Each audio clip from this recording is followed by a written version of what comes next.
All right, everyone. Welcome to Next Level by Association. You guys, every week, I get the opportunity to sit down with some friends of mine and just amazing individuals. And you guys have been privy to it for 13 years. We've been doing this, and we've had so many great people over the years. And sometimes we get a bonus. Sometimes we get to sit down with somebody that we've had maybe before. But also sometimes we get to have it in the middle of the week or an odd hour, a different hour. And so this is one of those times. It's a bonus time. And we get to sit down with my friends, Mark Victor Hansen and Crystal Dwyer Hansen, and a husband and wife duo that are just par excellent. I mean, they're just amazing human beings first, and then amazing accomplished human beings second. And, the one thing I know is that if you listen closely, I suggest you take notes. If you listen closely, your life will not be the same at the end of this. Unfortunately, there will be people that just have it as background noise. That's fine. If you're a member, you're going to have access to it in ongoing. But here's the bottom line. I know that you're tuning in because you want something to be different in your life. We all do. There's some area of our life that we want to be better and want it to be better. And this is your opportunity. Mark and Crystal are just they're going to impart some knowledge, impart some wisdom. And if you know anything about them, you know that they're very, very accomplished. And so they wrote this book called Ask. Love the title. I remember sitting down with them in Scottsdale and going over their book and talking to them about it. And we recorded it and put it up on the podcast. And you guys stay tuned, listen in, lean in. Because you're gonna want to hear everything that they have to share. Mark and Crystal, thank you for being here and welcome. Hi, Bob. Thank you so much for having us. Of course, we always enjoy being with you. Let me just tell you, everyone, that Bob was kind enough during the height of COVID when we couldn't go out and talk and release our book, Ask. I called him up because we've been friends, and I said, hey, we've not been on a podcast. Would you put us on? He came here. He let us go do a podcast. And then, I learned there that to get on a whole lot of podcasts, all you got to do is ask. And I asked him, I said, well, will you get us to other podcasts? He got us going. And whatever number I give you is probably close 400 podcasts in the last 2.5 years, I would guess. But we're deeply thankful. We sold a gazillion amount of books, and it's still at the beginning because now it's becoming, thanks to my wife's brilliance, a movie which she has written, a whole screenplay, which we can talk about, and we're doing a whole radio show that'll go out to 150,000 hours of listenership. So a lot of good things have happened. We're grailing our dear friend Bob and his beloved Flo because they've been so good to us. Well, we appreciate you so much, and we're just grateful. Can you guys hear me okay? Very perfect. Okay, good. Yeah. Just want to make sure. I'm just so grateful for your guys's ability to connect with people, but more so your ability to really convey complex and simple truths to people in such a way that they can take action and do something about it.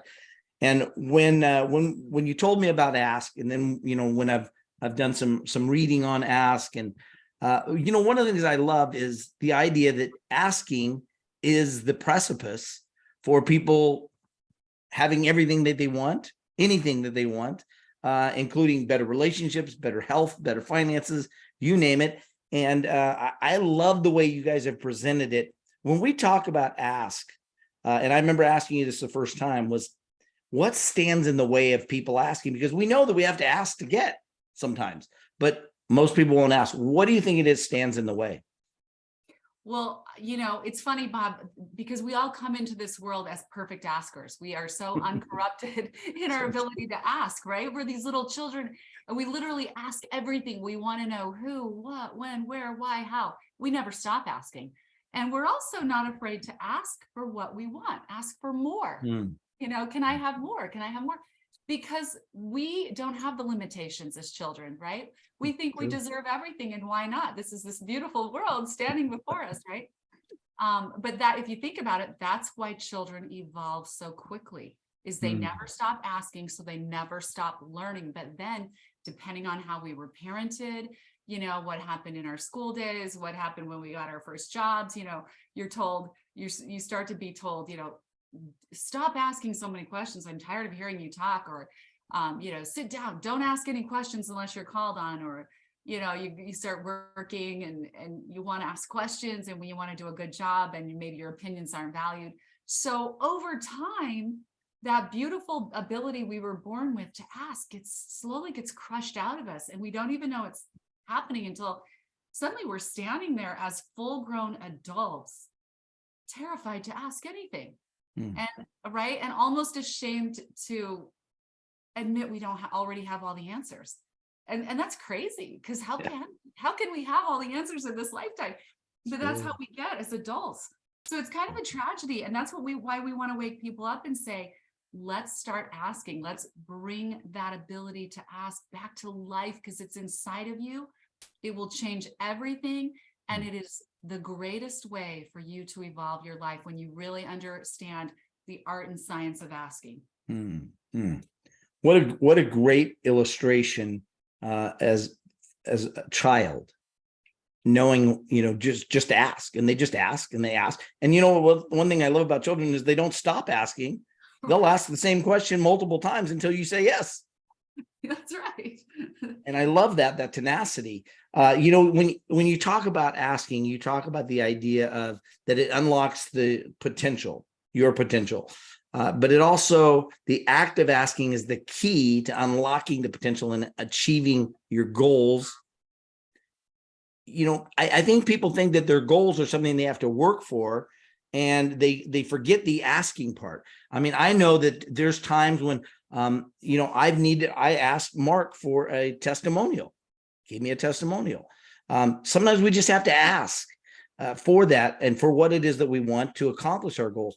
What are some of the things that you've had to ask for, either one of you, that you've had to ask for that have turned into fruition of what you needed to get at that time? Okay, so first of all, let me do the macro. The macro is, we've discovered there's only 3 channels you got to ask. Ask yourself, ask others, ask God. I'm a little kid, I'm 9 years old. My parents, I keep ask. I want this low handlebar racing bicycles. Back in 1957, they didn't exist in America. I had a picture next to the bed. I visualized it to realize. I kept asking Dad, not knowing that today that Trek bicycle cost $12,000. He didn't have it. It wasn't that he wasn't loving myself and my brothers and mom. It's that that's not in his cards to give that kind of money. They would buy a house back then. So I kept asking, but suddenly it came to me, well, maybe I can do it. So I'm a Boy Scout, and I read Boy Scout Life magazine. The back page said you can sell greeting cards on consignment. I looked up my little Funkin' Wagnalls dictionary. I said, I can afford that. Got them. My mother was a phenomenal storyteller and saleswoman. She said, go up to the neighbors in the deep snow with your big fur mitten, wipe your nose when the wife comes to the door on Saturday morning, and just say, I'm earning my own bicycle. Would you like to invest in 1 box of Christmas cards or 2? Well, I became the #1 greeting card salesman in America for gifts and greeting cards, sold 376 bucks a month. Dad took half the money, put it in a bank account, took me to the bank and said, this is going to your college fund. Duh. Nobody in my family had been to college. What do I know about a college fund? I'm 9 years old. I don't want to go to college. I just want the dang bicycle. Long story short, I got one every spring and a new one every year after that. But it created, because I learned how to ASK to GET. And there's 2 parts to that. You got to ask, and then you got to be in a receptive mode, which most people don't know. That's why in the Bible, it says in Timothy, you ask and receive not, because you ask amiss. They ask, but they don't know how to live in the assumption of the wish fulfilled. I lived in the assumption of the wish fulfilled. Come spring, melted snow, I could buy and have that bicycle. Took my dad up there and got the first one. The point is, I'd ask myself, I'd ask my dad and my mom, and that was pretty endless. And then, because we prayed at night before we went to sleep, I asked God and said, can I have this bicycle, please, God? And he just allowed me to do it, because God is infinite and there's infinite stuff available for us, but we all got to learn to ask and then overcome the 7 roadblocks, which maybe you'll have Crystal allude to in a minute. Well, I just want to add to that, because it's really interesting. I want to point out that sometimes when you're asking someone for something, they might not be the person who grants your request, but the key is to never stop asking. And when you ask, know that you deserve it. Know that it's coming from something. So Mark realized he wasn't going to get it from his dad, but then he realized, hey, if I go ask all the neighbors to buy greeting cards from me, I'll have my own money. Love that. Right. Yeah. So it's that idea that just keep asking. Because and sometimes you're going to have to ask more than once, and you're going to have to ask more than one of those mediums to get what you want. Yeah. Right. I mean, sometimes you can ask God and he may answer it the way you want it. Sometimes you may have to ask yourself a different question than you normally are asking. That's how do I get it? And then having to ask someone else to help you. Is there one of those that stands out as that it can't be done without the others? You know, each one is really important in its own way, Bob. And so we try to just deploy all those channels all the time because, you know, like the ask yourself part, that's your reflective journey. And so that is, you know, asking yourself, like, how can you know where to go unless you understand where you've been and where you need to go? And so that only comes about by asking yourself. That is one of the critical first parts of this, is really asking yourself, you know, and we say there are 3 phases to asking yourself, like the first one is, where am I now? Because you got to figure that out before you know where to go. The second phase is, where do I want to be? I mean, do you really know?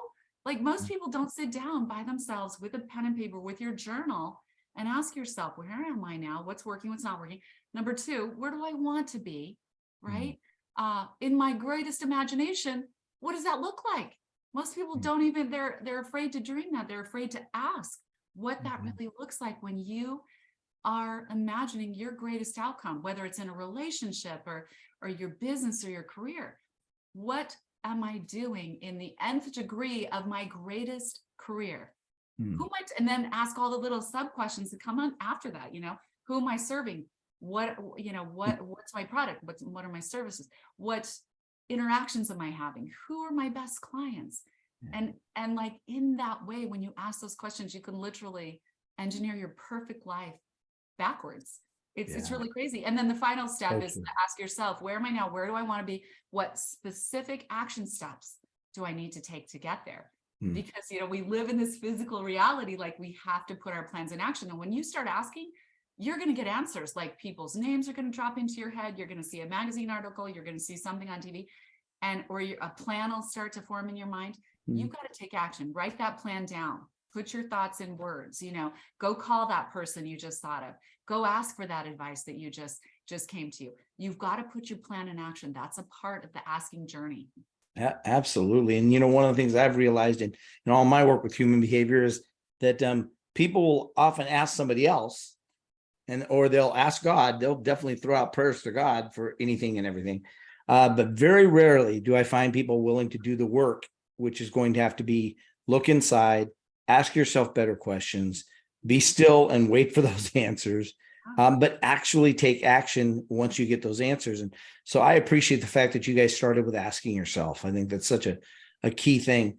You know, when I looked at ask and, you know, one of the next parts was vision and goals, having a clearly defined vision, having those goals set up. What would you say is the most important part of setting clear goals? Because I mean, I think we say it, set clear goals, and then most people go, how? What do I do? Yeah, a goal is simply an image of a future destination where you want to arrive. So you got to be definite, positive, specific, and use my little kid's analogy. I had that picture next to the bed, and every night I was riding that bicycle in my imagination. I owned it before I owned it. And it says in the Bible, I call those things that are not as though they were and they came to be. So back to your statement, you got to be it before you do it, before you have it. In the being value, why most people don't work. I want to go back to the very first conjunction in your question, which was 3 parts at once, is that people don't work because they didn't catch this. We did this because we've talked in 80 countries, 7 million people. We met great people, wonderful people, alive people, educated people, good attitudes, but they missed asking themselves, because once you ask it, and then we learn one other thing by doing this, get 2 books, don't get one, and go over it with your sweetie-kins, your mastermind partner, your church, temple, ashram, mosque partner, somebody, and go through the 178 questions. Because if you ask, you're going to find that you've got what we call, the subtitle now is really good. It says bridge from your dreams to your destiny. You are saying that nobody else is saying, as far as I can tell you, everyone's got a destiny code. We came in with it. It's coded in our DNA. But if you're not doing that, your life's not exciting. At 75, my life has never been more exciting in my life, and hers, and she's much younger, but than mine. But the fact of the matter is, we came in to do the, God's good work as speaking and writing, promoting, building empires, and like I've owned 4 empires already, and this is now the 5th that we're going to change the world all over again. And every one of us has that destiny code that they can bring to Michael Jordan or Elon Musk ability, or Oprah, if you want a woman's example of somebody that's really delivered the goods. Every one of us needs to deliver the goods, but then you got to take that ACTION that you talked about, self-determination to action towards your destiny code. And yeah, they're going to be setbacks. Yeah, they're going to be ups and downs. Yeah, they're going to be vicissitudes, because you're going to go through some pain, some suffering, but you're going to have the growth, and you'll get there if you hang in tough and are exceedingly persistent, insistent, and consistent. That brings up the next part of this. Has there ever been a time for either one of you, or maybe both of you, where you've struggled with asking? Because Mark, I know you're a great asker, but was there ever a time when either one of you struggled with that? Yeah, I mean, I think, life can put you in a corner sometimes, Bob. We've all been there. And when you don't have any answers, there's really nothing left to do. And that was my discovery. I think I went through the most difficult time. One of my most difficult times in life was when I was very young. And I was one of those kids who found high school to be very easy, unchallenging. So I accelerated my curriculum when I graduated at age 16 and married my boyfriend who was 5 years older. I just thought I knew everything, and this was all just too dumb and boring for me.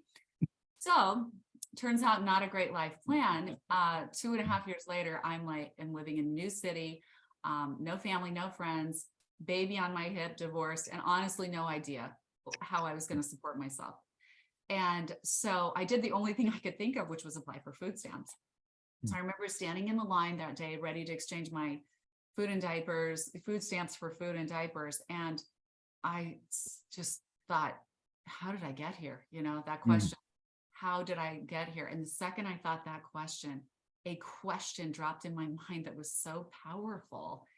And it was like God's voice going, are you doing the best you can, or are you taking the easy way out? And I was like, oh my gosh, it was like a spotlight was shining on my head, and I busted. I really did, because I knew I wasn't doing the best I could. And I didn't even know what that was, but I just knew I wasn't doing it. I didn't have any idea. So it caused such a pivot, just that one question inside of me, that when I turned the food stamps over to her, I think I just had this fierce look on myself. I'm like, this will be my last time I do this, I'm saying to myself. So I go home, and I knew I didn't have any answers, right? But I knew I had questions. I suddenly started asking a bunch of questions. I'm like, who would hire me tomorrow? How could I make money tomorrow, right? What are my skills? What can I even do? And as I started asking myself that, boom, I remembered hearing on the radio the day before. This is what your mind will do for you. When you start asking questions, the answers are going to come to you from who knows where, right?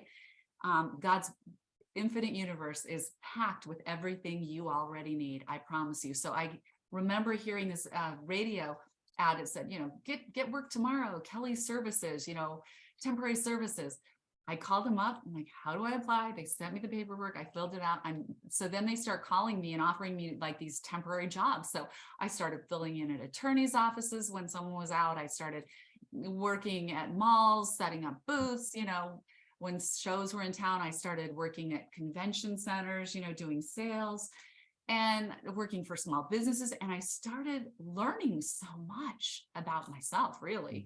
I learned that I was really pretty good at sales, and I liked it. And I learned that I thought small businesses were absolutely amazing. Like this person, right, would just think of this idea and start a business. I thought that was mind-blowing to me. And so at that point, I decided to put myself through real estate school. I'd made enough money. In the meantime, someone said you should go to the modeling agency and see if you can, you should do some modeling. I thought, I have nothing to lose. I got to this point in my life, I'm like, I have nothing to lose. I will just walk in there and ask, because already I don't have the job, but maybe they'll say yes. So I walked in and acted like I kind of like faked my way down the runway, read some lines, some actors' lines. And they signed me miraculously. I had no experience. And long story short, I ended up doing some television commercials, which ended up going national. In the meantime, I finished real estate school. I go to work for the biggest home builder in my valley, selling real estate. So fast forward a year and a half from that time that I was turning over my food stamps and that question came to me. I'm now working for the biggest home builder in our valley. I became the #1 realtor. And I'm getting royalties from these television commercials, which allowed me to join Screen Actors Guild, which allowed me to instantly have the best medical insurance you could get on the planet. I mean, it was unbelievable. No deductible for myself and my little boy. And I'd often think back and go, what happened there? Like, what was that pivot where I could have like sunk into my victimization? It would have been so easy. I had all the reasons, right? All the excuses. Sure. You know, I'm young, no one's helping me, but I'm so thankful that that question popped in my mind, and that, you know, I think sometimes you just have to have enough courage to answer your own questions honestly. Like, are you doing the best you can? Is there more inside of you? Yes, there's always more. There's something great inside of everyone. You know what I love though, Crystal, is that you asked the question. And you were even, you know, and the question was posed to you, are you doing the best you can? And you had the gumption to answer it truthfully. Right. And say, no, I'm not. Right. You know, we deceive ourselves all the time, or we deceive others. We think we're deceiving others. And I love the fact that you just answered it and said, no, I'm not. Right. I wasn't. Gut honest. I mean, like, oh boy, you know, it just made me feel like kind of busted, but no one knew. It was just myself and God. Like, you know, it's like, I need to do something different here. Yeah. I appreciate that. I appreciate you sharing that, because I think there's a lot of us that, you know, from time to time, we go through those times in our lives where we're struggling and we don't ask ourselves the honest question. We don't answer ourselves the questions that we're even asking. So thank you for sharing that. And, you know, I think that there's a lot of people that are sitting there going, okay, I'm getting the idea that I need to ask, but man, the fear of rejection, or the fear of, you know, somebody making fun of me, or me not appearing very smart, or whatever is standing in the way. Mark, I know you do a lot of things about limiting beliefs, and in the book you even talk about limiting beliefs. What would you say to that person that has that limiting belief? They're just not capable. I don't think there's anyone that's not capable. I'll talk to that very specifically in a second, but the second chapter, we say about the 7 roadblocks, starting with a sense of unworthiness, right? And we do a Bob Proctor story. And then we obviously talk about excusology. We've obviously talked about fear, false evidence appearing as real. And we talk about pattern paralysis, where you keep doing the same thing and expect a new result. Einstein said, then you're cuckoo, you know, and all the way through disconnection. So what happens is that each and every one of us has some of any one of those 7. And what you need to do is listen to the story, read the story, go over the story, understand the story, and then overcome the story. And I'll just do one of the stories with Jim Stovall, which I love, like, and adore. Here's a great man who, 19 years old, he's big, he's strong, he's fast, he's 6'6", solid as a rock, and a great football player. His whole dream, his whole vision has been, I'm going to be NFL. He gets recruited to NFL. They do the medical test. Doctor comes back shaking his head and said, Jimmy boy, this is the worst news I've ever had to give to everybody. You're going blind in 6 months. You are not going to be an NFL player. He's now self-incarcerated at his home with his parents in a little 9x12 room, and he's got a telephone, a computer, and a back then it was a little bit less, as a fax machine. But he said, oh my God, I can't stand being here, right? And his mother finally said, go down to the blind meeting, see if they can do anything. Well, it was an echo chamber for negativity, but he's sitting there next to another blind woman who is a stenographer for a legal firm, and said, hey, Kathy, I think we need to have TV that talks and tells us when somebody's thrown a right hook, and she hits him in the ribs and says, hey, wait a second, where's somebody? She asked him, that's the point. And said, what do you mean, where's somebody? He said, I don't know anything. He said, no, we'll create it. Long story, very, very short, they created narrative TV. It has 14 million viewers, because there are that many people blind in America that need to hear TV because they can't see it, and need to hear movies. And you know, it became a big industry. And then he wrote a book, and I wrote the foreword to it, called The Ultimate Gift, and it became a movie with James Garner, and it made $100 million. So the story we do finishes with Jim, who is ultimate wisdom, talking to on the phone. Then we went out to his home in Tulsa, Oklahoma, met him. But So nice. he says, thanks to Mark, I now write books I can't read and I make movies I can't watch. And he said, when Mark talks, people listen, because I said, this has got to be a movie. It's, The Ultimate Gift is just way too clear not to communicate on the main big screen. And we love, like, and adore, Jim Stovall and his wife, Crystal, who, just real quick, she had to walk him around the campus. She was a helper to the blind and fell in love with this guy and had to go to all of his classes and finally married him. And they have a great love, long life story. Yeah. I want to highlight one last, that moment of truth, because I just don't want I want the viewers to really think about this. So when he said, I really hate this, and why can't someone do something about this? Because he's really like complaining, like he's so mad he can't watch TV because he loves the action. And she said, why don't we do it? We're someone. Until that question, he had never dreamed or imagined doing anything like that. He thought of himself as kind of a dumb football player, pardon the expression, but he thought of himself as a jock, And when she said, why can't we do it? Why don't we do it, Jim? We're someone.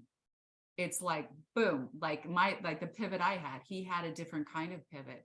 Yeah, why not? Right? And who would have thought that this guy who seemed like he was losing everything gained everything in that one moment, that one shift from the question. And that's true for everybody out there. Everyone's got some greatness in them. I mean, he didn't know he was going to be great and create narrative TV. He didn't know he was going to write 50 books now. He didn't know he'd do 3 movies in a row that did $100 million. And he's got 18 more coming, one on my hero, Dr. Napoleon Hill, that obviously we're going to be part of a little bit. But he's an amazing human being.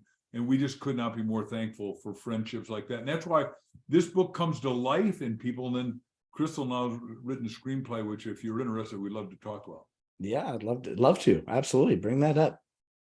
Well, so this book starts, Mark and I said, let's start the book with a fable, because we love stories, Bob. We just love, because stories are metaphors for people's lives. It's just a way we relate to things very easily, relate to principles and lessons and morals. And so we started with this fable, and we were going to pass it back and forth like we did the rest of the book. I do some writing, he does some writing, we collaborate. But I just started the fable, and we decided to do it about a girl. So I wrote the fable, handed it to him. I said, what do you think? And he just started crying. And he's like, honey, I want this to be at the front of the book. We're not going to split it up in 4 parts like we said we were going to. But then the response we started getting, Bob, was incredible. Like, people would read it and go, I didn't want Michaela's story to end, or, are you going to make this into a movie? And we just kept getting this positive feedback, because I think in some ways Michaela's story is every man and woman's story. She starts off, she's lost everything. Both of her parents died. The bill collectors took her home away from her. She's sleeping in a grove of trees. She gets indentured as a servant to the stone quarry. This takes place in the time of kings and queens, this fable. Man. And so while she's sleeping in this exhausted sleep in her grove of trees one night, in this dream, a being comes to her and he says, Michaela, come with me. And he takes her on this journey, and he shows her this sparkling bridge. And he said, first of all, every single decision you make in this life matters. It will take you down a different path, and you will end up in a different destination, essentially. And the second thing is, the key is to ask and to never stop asking. And so she wakes up and she knows something's already changed, this message. And then little by little, she follows his guidance, and she has more dreams. And by the end of her story, her life is 180 degrees different in a huge way. And it's the story of every man and every woman, because honestly, that can happen to any one of us if we're open and aware, and we never stop asking, never stop questioning, never stop following that trail, which we call the bridge from your dreams to your destiny, because God put those dreams in your heart. You have beautiful dreams, beautiful capabilities, beautiful potentials already. But when you keep asking, that will help you follow that bridge Mm. to Mm. your So how ultimate did it become destiny. a movie? So become- the way it became a movie was all So these cool. people, some Hollywood producers read it. And they're like, they're friends of ours from California. We're on this thread that we share. And when we released it, I popped it up there. And one of the producers, he was a producer of Peanut Butter Falcon. He's like, this needs to be a movie. This is so good. So then they shopped it to a production company. And the production company said, we love it, but can she write more? It's only, is she make it longer? It's only for like 38 pages or something. So I said, sure, you want me to write more? I love writing. So I expanded it to 135 pages, sent that to them. They loved it. They're like, okay, we want to do this thing. So then we ended up meeting and they made an offer for a movie. So it's very exciting. And it's all underway right now. We have our Hollywood attorneys working and our agent and That's everything. awesome. Yeah. So we're so excited. And then I ended up taking the 135 page novel part. And I'm like, I've never written a screenplay. It's a different type of writing, but Mm. I want to try to do it. So our producer friends who are partnered with us, who shopped it around and found the producer to make it. He's like, Crystal, I'll give you a day of coaching. So he coached me for a day. I got on final draft and I created a 145 page screenplay that takes up, I've only used about a third of the content of the 135 page novel. So we sent it to the producer. He finally got a chance to, the guy who's making the film. He's like, this is awesome. I can't believe this is your first stab at a That is- screenplay, but I just love to write. That is so cool though. I mean, but again, you reached out, you made it known what you were doing, Yep. and people were able to participate. Yeah. And that was the part of the asking and the answering, right? Yeah. You have to put yourself out there. You really do. And then just put yourself out there and keep doing your best work. Just keep doing your best and So things true. will happen. You need to believe it. Well, and you know, and that brings us to that point in ask about building relationships. You know, having those relationships sometimes before you need them, right? Having that relationship currency that you've invested and cultivate and done it over and over and over again, so that when the ask comes, the answer to being yes is much easier. And I think you guys have done a tremendous job at that. What has gone into that for you guys? Because I think I have the 3 C's of connecting. One is that you contact, that can be anything. 2 can be connect, where you really form a deeper connection. And then the third part is cultivation. And without cultivating, you're probably going to fall flat on just a contact or a connection. How have you guys been so successful over the years? I mean, I've known you guys for many years, but you know, and I know a little bit of each of your stories. For many years, you guys have been successful at cultivating those relationships to where they're at. And now that when you ask, the answer is yes. It's real simple. First of all, Charlie Tremendous Jones says you'll be the person you are today. You're going to be the same forever until 5 years from now, except for the people you meet and the books you read. So if you keep reading books and meeting people, you're home. And then number 2 is that every person you meet, you got to do something for them that they can't do for themselves. That cultivation you're talking about is really it. It's just like you plant a seed, but you better water the seed, you better nourish the seed, you better put fertilizer on it. And cultivating it, I'll just tell you without telling the guy's name, but we've got a great friend who's a giant business guy, and we're going to do a book with him in our publishing company. But he came up with an idea, and I was with him a couple hours yesterday, and it is like a good idea. But he was excited, ecstatically excited when I left him. And then today he called us up, and there were some withholds to the story. We couldn't do it the way we were going to do it because it has some elements to it that are wonderful. And Crystal said, wait a second. We can do it as mysterious fiction and it'll be just perfect. Well, now the guy is over the top, over the moon and saying, yeah, I want to do that. I'll do everything it takes to do it. And that's cultivating, you know, you don't always have the right idea, but if you do that, ask the 3 things, yourself, others, and God. Well, he asked me, so I'm the other. He'd asked himself already, had this great storyline, but then in God, he did in his respective way and we did in ours. What is the solution to the conundrum we're having? Because everyone's going to have this puzzle. And the point is, how do you put the puzzle together? It's relationship capital that you figure out how to solve the problems. And 2, 1 has the power to move 1,000, but 2 of us have 1 and 1 looks like 11, but it has the power to move 10,000 according to the Bible. And you really can cultivate, and you want to cultivate people at a higher, better level, and you want to make sure the other thing that they're honest, ethical, and moral, because everyone gets besmirched, everyone gets betrayed, everyone gets zapped in the solar plexus, and then you say, "Oh, poor me," and like Crystal said, you'll be a victim. Yeah. And my middle name fits for everybody. Everyone's here to be a victor, triumphant, and a record setter and record breaker. Amen. Amen to that. That's for sure. When I think about the book, and when I think about the different things that you teach in there, the next part was taking action, that you had to take action to get anything that you wanted in there, overcoming the limited beliefs and everything. You can do all of these things, but if you don't take the action, it's kind of like faith without works is dead being alone, right? That is so true, Bob. You have to. Yeah, we say there are 3 ways to prepare to be a good asker. Number 1 is belief. First, you have to go into asking, believing that your answer is out there somewhere. You just need to keep asking. You got to believe that. Number 2, you better believe you deserve it, right? And then its next preparation is imagination. Use your imagination when you ask. When you're asking those questions, especially of yourself, are you imagining the best outcome or the worst outcome? Because your imagination will work for you depend on how you use it, right? If you're imagining, oh my gosh, this person will never want to talk to me. This is never, don't imagine that. You're creating an outcome. Imagine the best outcomes. And even if that person isn't ready for it, don't take it personally. There's another person, you're getting practice. You're getting practice asking, right? Just keep doing it, right? And then action, take action on any little piece you've learned. Like, if that didn't go well, what did you learn from it? How can you put that into an action step for your next step?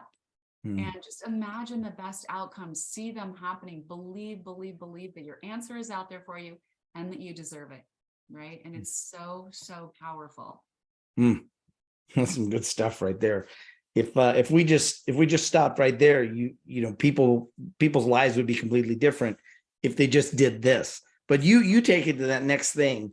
And I love this aspect because, Mark, the very first time I heard you speak was at a hotel in Anaheim in 2007 or 8, and it was your event, and I remember you speaking about this then, and it's even a practice of yours when you wake up, and that's called gratitude. Yeah. And I loved when you said it then. I thought it's so simple and yet so complex that most of us won't do it. What's the secret of gratitude? You got to wake up every day. The more you're grateful for, the more you get to be grateful for. And the first thing you get out of bed, you got to be grateful that you're waking up. You got to be grateful that you got eyes. You got gratitude, grateful you got a whole body that works. Grateful that all these good things are going to befall you.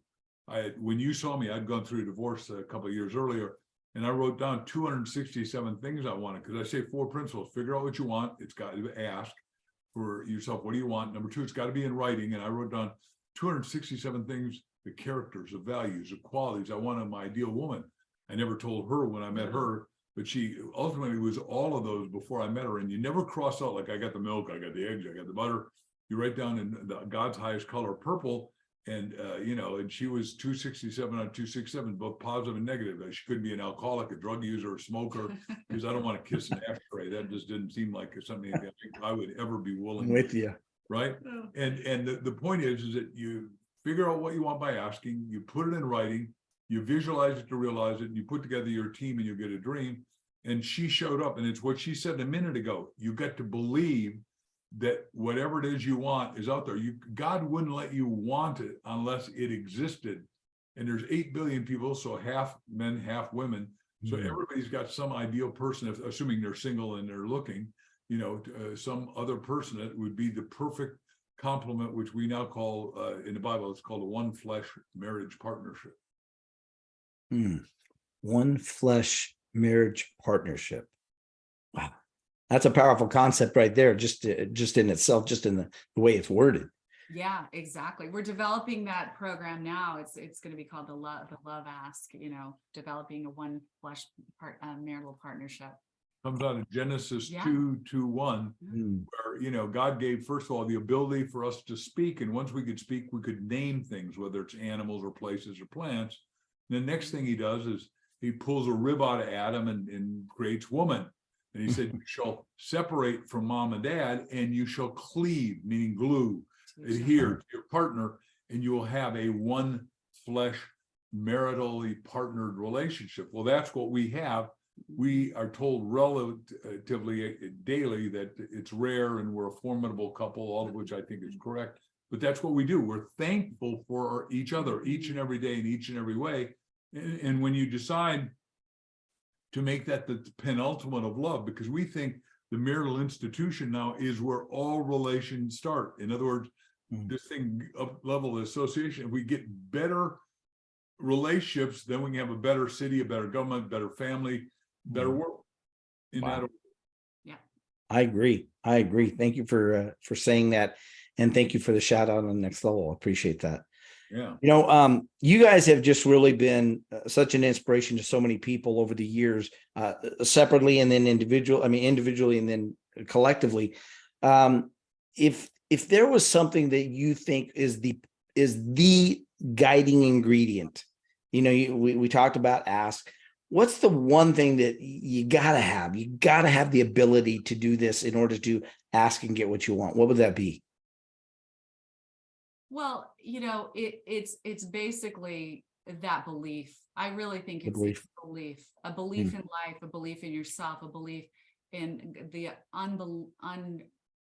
supernatural power of God, and this incredible universe to match up and to magnetize things together that are supposed to be together. I'm telling you, we were magnetized together. And there's a story I used. I have these prophetic dreams, and I used them in Michaela's journey. But one of the dreams you'll recognize, it was actually a dream I had about Mark and me coming together, and it was unbelievable.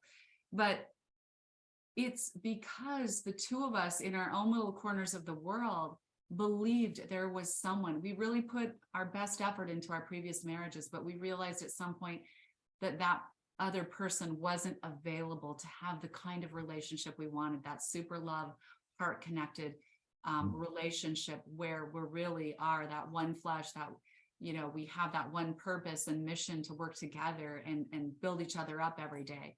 And so it was hard to let our relationships go because we tried so hard, but we also believed that somehow, somewhere, God had that for us out there. And the story of our coming together, Bob, is just uncanny. It's supernatural. I mean, it's like God and the angels and the universe knew everything, not just everything about us, but about what we could do together. And it's just really, really quite unbelievable. So your belief in yourself, in this world, in your ability to co-create your life with God, and belief that there is an elegant support system around you, a loving support system. You are not alone. That is an illusion. We get, we're in this time-space reality where we start to feel so alone. We've kind of, it's part of the journey. We came to this world of dark and light, and it sharpens us, man. I mean, it's like climbing Mount Everest. You're going to fall. You almost freeze to death sometimes, but when you get to the top, it's like, woohoo, you are so euphoric, right? That's kind of like life. And if we look at life that way, there was a reason we were sent here. It's an honor. It's a privilege. So if we look at that and believe in this life journey, believe that there is something very, very good God had in mind for you in this life, and that you should be looking at it and believing in it every day, looking for the magic in your life, right? Amen. It's there for you. This life is so much powerful, but if you shut yourself up, if you stop believing, it's like you shut the door and you put a lock on it. So I'm just asking everybody to open the door, right? Love it. Yeah, I love that. And I appreciate you asking everyone to do that, because I believe that, some people are waiting for permission. Yeah. And you're giving that to them. Yes, we're inviting them. Open the door to your most amazing self, this most amazing world, this beautiful life that we all get to live. There's magic in every experience, in every person. And we start to have this idea that we've fallen short, and we start disappointing ourselves, and we start to look at the life around us because it's just reflecting back, and we're like, oh, I don't like what I'm seeing. But we have to just instead hold on to the belief and the vision. Ask, what is the greatest life I can live? What is the most good I can do? Mhm. You can change someone's day. You can change someone's life by just talking to them, by just being kind to them, So just true. letting them know that they're valuable. And sometimes we measure this world so much on how much money we're bringing in. But if we just start being our greatest selves, it's like, the scripture, seek ye first the kingdom of God and all things will be added. Yeah. I really think that's true. Yeah. Because the more I do that, the more magic happens. So true. So true. Yeah. I mean, I'm reminded back to, when Mark talks about shopping chicken soup for the soul, how many publishers said no first? 144. Just 140. Only 144. Yeah, So, it's two parts. most people would have stopped at 5. Or You one. guys went to 144. Right. Yeah, the truth is, I look at it now with a lot of years of dedication to it, is that I goofed it up. I wrote a WAV, a business plan, starting with, we're going to sell 1 billion books. And if you're the head of Random House or Time Warner or Morrow or Simon & Schuster, and you look at that and go, oh, this guy's a numbskull. He doesn't know That's anything. delusional. And by the way, I'm over halfway to goal, so I will do it. And then, Yeah. so they all said, hit the road, Jack. And I said, no, maybe they don't like him, but I'm a nice guy. And I'm glad you see the humor in that. I'm teasing. Jack's wonderful. Hey, it's great. It's funny. Yeah, and so we, done a lot, and we're not done. I mean, we now got a major movie out with Michael Caine called Bestseller. If you haven't seen it on Netflix, please watch it. It just That's up. I'm gonna watch it. and we've done both of us individually and collectively have done a ton of YouTubes now, because that's going literally out to the whole world, because we get on all these shows and then afterwards we say, just go watch some of our stuff on YouTube. Like, Mhm. because we were talking about kids earlier, I talked about our grandkid who's starting to work, and the title was, every kid should work for MONEY. Hmm. I really believe that, because it gives you self-determination, action, self-esteem, it builds so you're not entitled. And number 3, it gives you resilient self-confidence. So true. So true. I believe that wholeheartedly. I want to give you guys some time to talk about this new project you have, because when you shared it with me, I was pretty excited about it. I think you guys have got some really great stuff coming up. But before we do that, can we take a couple of questions? Sure. Let's do it. Mhm. Okay. So, Flo, I know you have a comment or a question. Jim, Jim, and Mike, if you have a comment or a question, you can bring yourself on camera. Go ahead, Flo. Hey guys, it's so good to see you again. Hello. Good to Nice to see you. see you. You look amazing. Yeah, you look radiant. Thank you. Well, I've been taking notes, and then of course Bob asked the question, that I was like, oh, well, that was what I was gonna, but She always blames me for taking her questions. what happens when your ask goes wrong and you already said, well, you got to believe in yourself. So I was like, all right, okay. So it's already covered. Okay. Well, cool.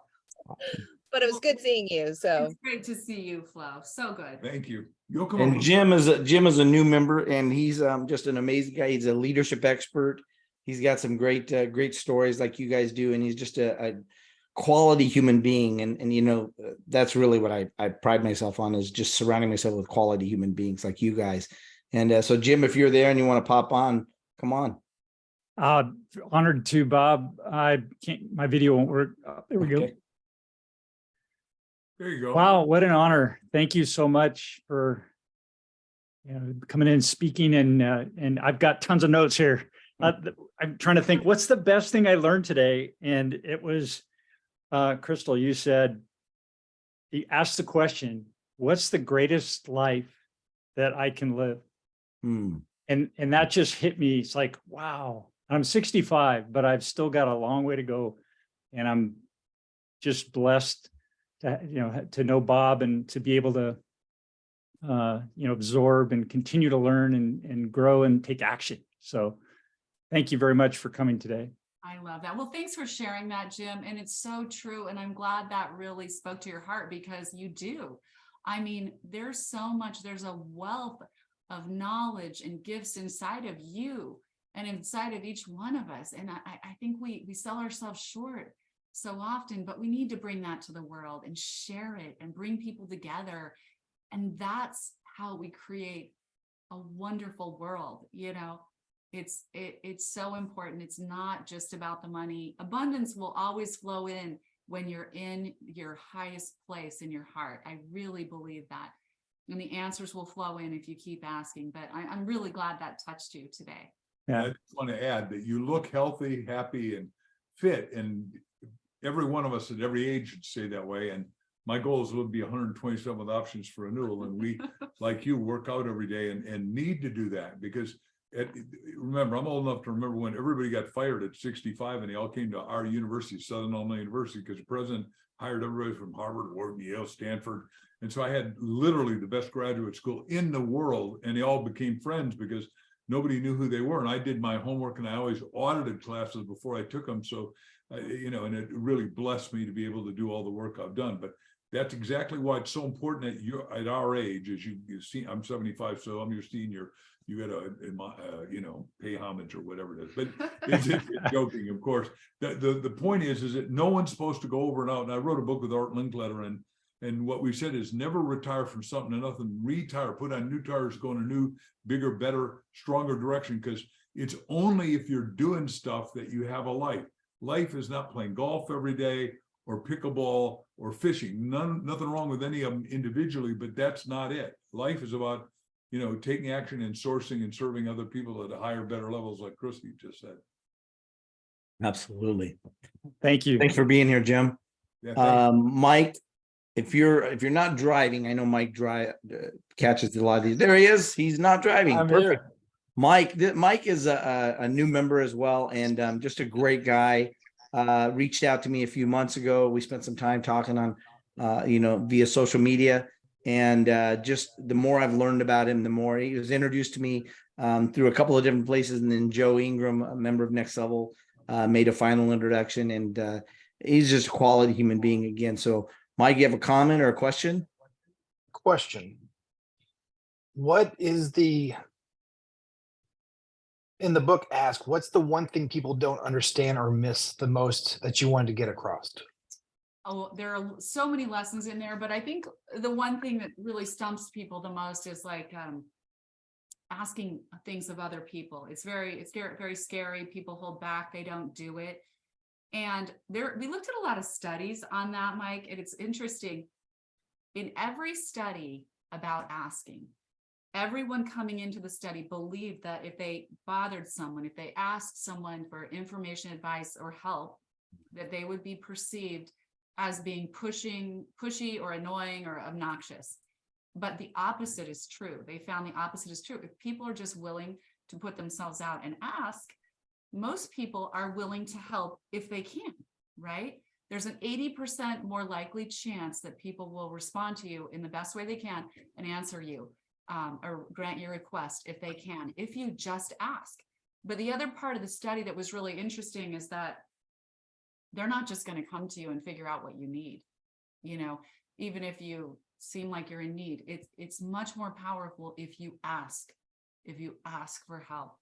There's something inside of a human being that wants to help if they can when their help is requested.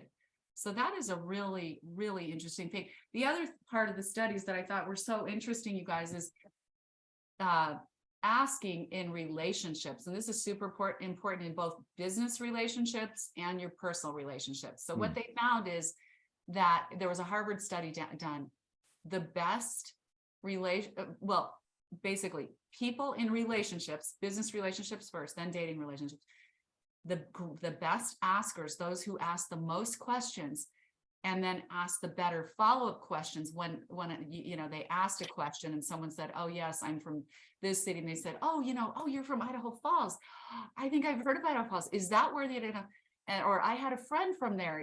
Did you live down by the river? Isn't there a river going through there? Those people who ask the most questions were perceived to be the people that they want to work with in a business situation, or in a dating survey. The people who asked the most questions were the ones who were more likely to get a second date, because asking questions of another person tells that person, I'm interested in you. I'm curious about you. I want to inquire more deeply about you so that I can get to know you. And when you do that, you create a bond with that person. It is the only way to create a bond. It's the best way to create a bond. So remember that in business and personal relationships. Yes. Does that answer your question, Mike? Yeah, no, it's I bought the audio book and I've listened to it several times because as you heard, I'm a highway warrior kind of guy. And instead of listening to radio, I just listen to inspirational and motivational type stuff all day long. Way So I better. get my vibration up and to be able to bring in the things that I want.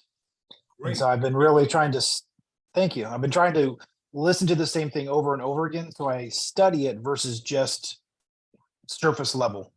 Yeah, that's so smart. And you know, we do that with like the physical book. We'll buy, Mark and I read so many books. We'll buy the physical book and the audio book because there's something different that happens with your brain when you read it and highlight it and then you hear it. So it's like that layered learning. So we kind of do the same thing, but I love that you repeat it because it's a study. It really is. To get good at something, you do need to repeat it to really grok it and understand it at a deep level. So So true. for you. So true. Thanks for being on, Mike. Thank you. Mark and Crystal, just want you to know Eric Zuli is in the Facebook group and he's saying hi. And that you're one of his Easy Way honorees. So he just wanted to shout out and say hi. Hi, Eric. Thank you. We thank Eric Appreciate for the that. award. That's Yes. wonderful. Thank you. Oh, very cool.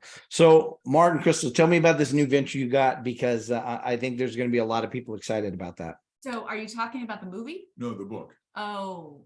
Okay, so in a very abbreviated Victor way, Hansen Library. yeah, Yes. the book industry has been Yes. collapsed thanks to COVID.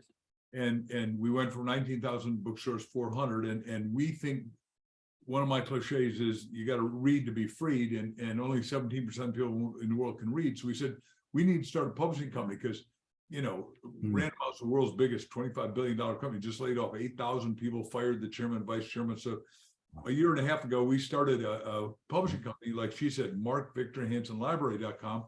We are a ghost publishing because you got four choices. Everybody ought to tell their story. Crystal wrote our motto, and it is bring your impact story to life. Everybody's got a story, and it should be on the pages of a book, even if it's only for your heirs, meaning even if it's for your generation next 2, 3, 4, 10 generations down. So we created this company and we went nuts because we ghostwrite because you either don't write a book, you self-publish, which is really a treacherous highway I've been on a lot. You go to a major house, which is dang tough to get into now because they're collapsing, unfortunately, because they only know how to sell bookstores and there aren't many anymore.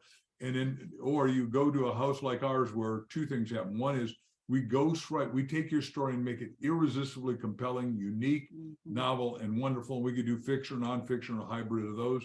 And last year, 18 of them became #1 bestsellers on Amazon. And we're very, very proud of that. We got a lot of books we're thinking of working on with a lot of different people. And if you want to do it, we charge $29,900 to do a book with us. Or if they've got a great book and all we got to do is edit it and publish it and put a brilliant cover on it. If you go to markvictorhansenlibrary.com, you'll see, I think we have the most extraordinary covers in the world and books.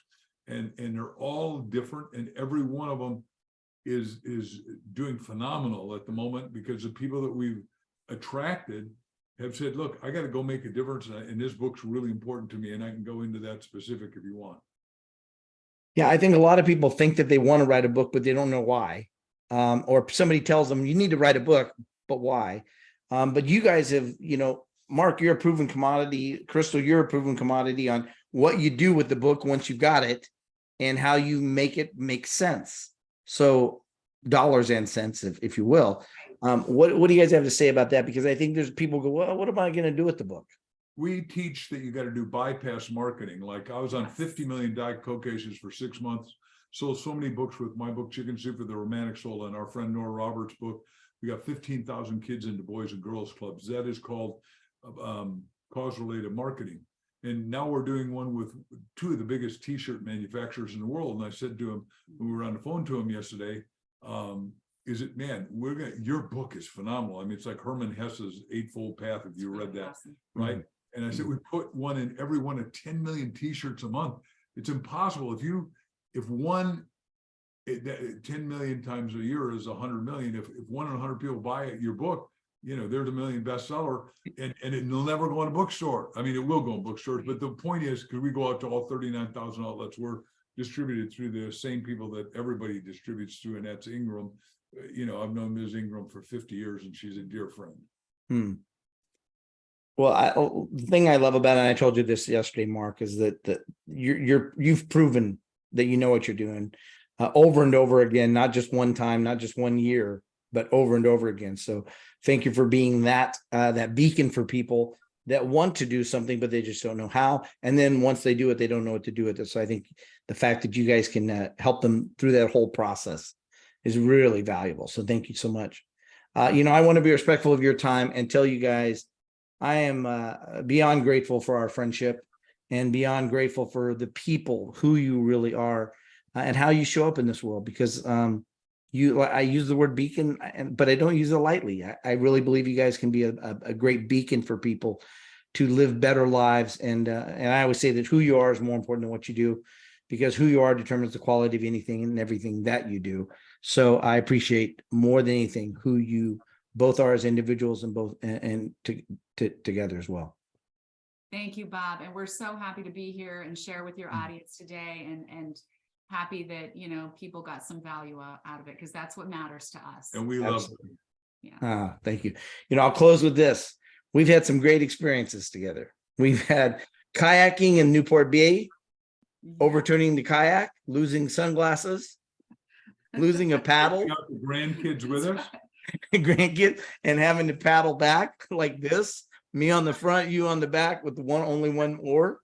That was a lot of fun. And then, coming to Scottsdale and being able to sit down and just have this conversation was a lot of fun. I'm really grateful for all the experiences that we've been able to have together, and I look forward to many more. Ditto. We do too. And we're going to get back to the Central Coast again, and Yes. we'll have to hit this. What was the name of the restaurant we went to? What was it? Whatever. Sorry? It It was good. doesn't matter. It was great. Flo and you and us. Pick another one. That's okay. Absolutely. And we'll be to Scottsdale hopefully this year. So we'll do that as well. Look forward to having you here. All right. All right, guys. Have a Thank great you. day. Everyone get out there, make it a great week, and enjoy your next level. And it was roses. Roses. Roses. Yes.